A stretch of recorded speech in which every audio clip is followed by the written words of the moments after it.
안녕하세요. 뉴스 속 날씨 김수현입니다. 새 학기가 시작된 3월을 맞아 아이들 학교 생활에 관심 많을 텐데요. 아이가 지나치게 산만하거나 충동적이고 단체 생활에 잘 적응하지 못한다면 ADHD, 주의력 결핍 과잉 행동 장애를 의심해 봐야 한다고 합니다. ADHD는 장애가 아닌 질환인 만큼 치료를 꾸준히 받으면 효과가 있다고 하는데요. 오늘은 ADHD에 대해서 좋은가정의학과 김웅수 원장과 이야기 나눠보겠습니다. 원장님 안녕하세요. 네, 안녕하세요. 네. 최근 들어서 ADHD에 대한 이야기를 많이 들었거든요. 네. 이게 어떤 질환인 거죠? 네, 그 ADHD, 그 주의력 결핍 과잉 행동 장애는 또래 아이들에 비해서 주의력 저하 혹은 주의 산만, 충동성 그리고 과잉 행동을 특징으로 하는 만성 질환입니다. 과거에는 그 과잉 행동을 ADHD의 근본 증상으로 믿었지만은 최근에는 주의력 결핍으로 인한 2차 증상으로 이해하고 있습니다. 주의력 결핍이 있는 아이들은 자기를 조절하는 능력이 부족합니다. 특히 뇌 안에 자기 행동을 조절하는 곳이 있는데요.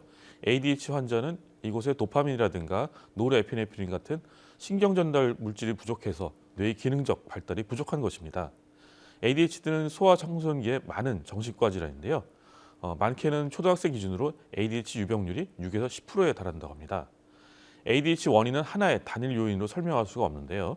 유전적, 출생 전후 위험 요인, 정신사회적 요인, 그리고 납, 유기오염 물질 같은 환경 독성 인자 등 다양한 요인을 생각해 볼 수가 있습니다. 과거에는 부모님의 양육이라든가 심리적인 문제가 의미 있다고 생각했지만 이런 문제들이 ADHD 발생 자체에는 또 중요하지 않다고 합니다. 이 ADHD를 치료하지 않고 그냥 뒀을 경우에 나중에 좀 위험할 수도 있다고 들었거든요. 어떻습니까? 네, 그 ADHD는 주의력과 관련된 질병입니다.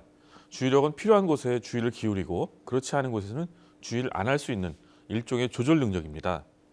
반면에 집중력은 한 가지에 몰입할 수 있는 능력인데요.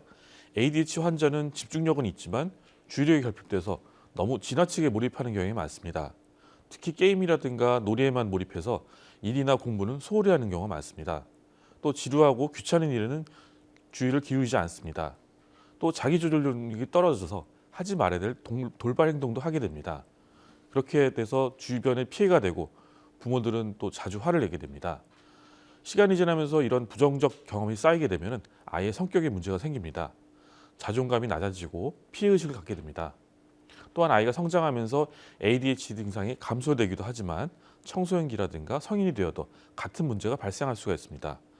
성인 ADHD라든가 행동장애, 반사회적 행동, 범죄, 약물 및 알코올 남용, 학업 성취 저하 및 무직, 난폭 운전, 음주운전 등이 들 수 있습니다. 네, 그렇군요. 근데 이 ADHD가 보통 어린 나이에 발병하기 때문에 의사소통이 어려워서 치료를 제때 못 받는 경우가 많다고 예. 들었는데 이게 혹시 전조 증상 알고 있으면 좋지 않습니까? 예, 어떤 예. 전조 증상이 있을까요? 네, 그 ADHD는 그 주의력 결핍, 과잉 행동, 충동성 증상 세 가지를 보이게 되는데요. 다음과 같은 주의력 결핍 증상들이 6개월 이상 나타나게 됩니다. 예를 들면 세부 사항에 세심한 주의를 기울이지 못하거나 학업, 일 또는 기타 활동에서 부주의라는 실수를 저지를 때가 자주 있습니다. 또 말이나 행동을 할 때 집중력을 유지하기 힘듭니다. 이야기를 들을 때 경청하지 않는 것처럼 보이고 지시사항을 따르지 않고 학업, 또 소소한 일, 또 직장에서의 의무를 완료하지 못합니다. 활동이라든가 임무를 체계적으로 계획하는데도 어려움을 느낍니다.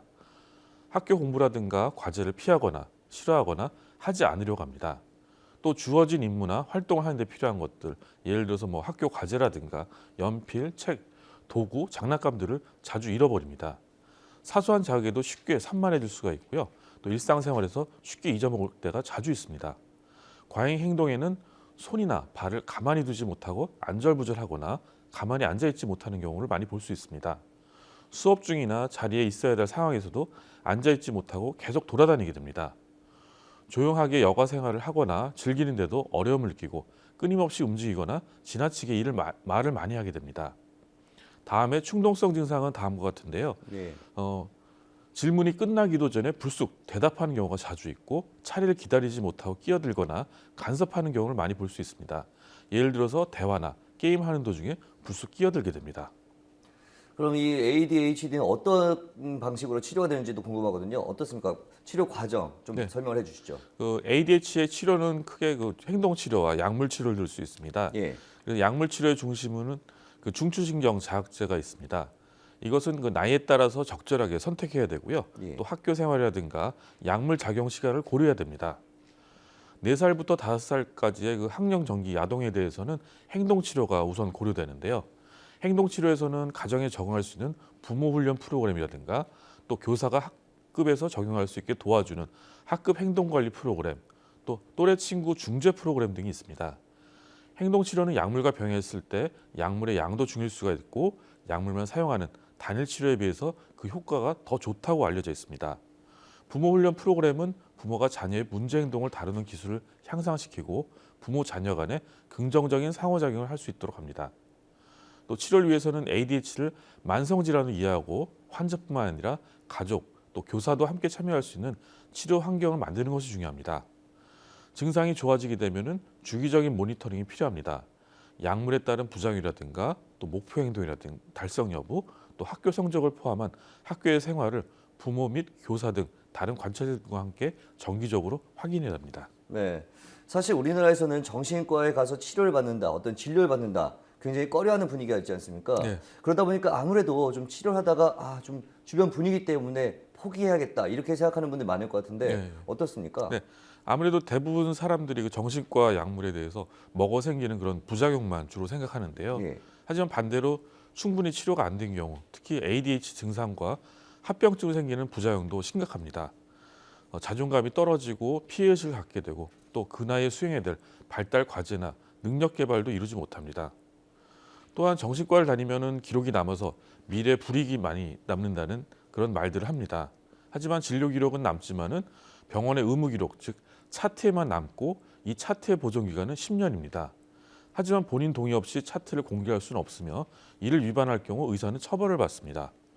건강보험 진료를 받았을 경우에는 건강보험공단이나 또 심사평가원에서 자료가 남지만 이 기록도 법률에 근거하지 않은 공개나 조회가 법적으로 금지되어 있기 때문에 열람할 수가 없습니다. 네.